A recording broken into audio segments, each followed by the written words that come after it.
Oh boy, did I know this is coming from you, sir. So, first of all, we have the groups.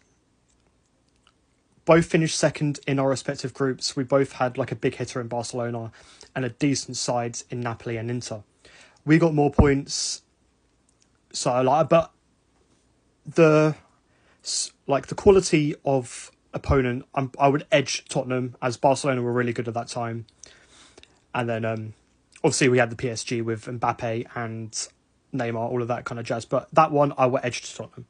Spurs in the round of 16 played Borussia Dortmund, comfortably winning 4-0 in aggregate across the two legs.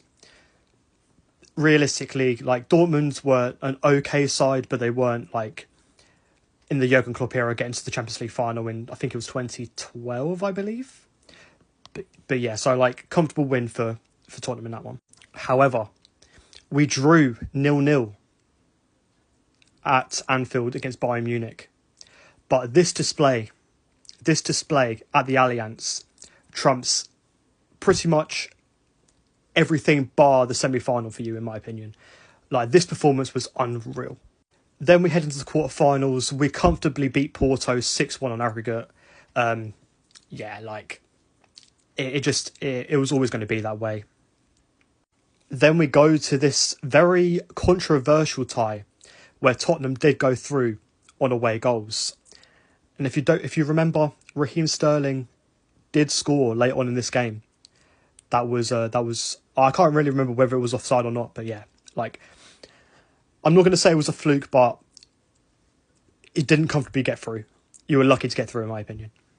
And again, we go through to the semi-finals and you're relying on away goals to go through again. Like, yes, you went through. Fair enough. Lucas Moura, a very good individual performance in the semi-final. I've not seen better in recent times anyway for Champions League, but again, relying on away goals, you can't really say that. Now, this is arguably one of the best comebacks in Champions League history. It really is.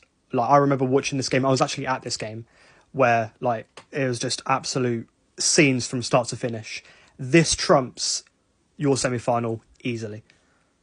Then we move on to the final. And for a neutral perspective, probably the most boring final in Champions League history. But Spurs just didn't turn up.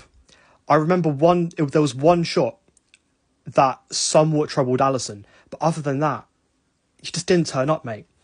Yeah, the penalty was controversial, but then Origi scored late on to seal that victory. You just didn't look like scoring at all.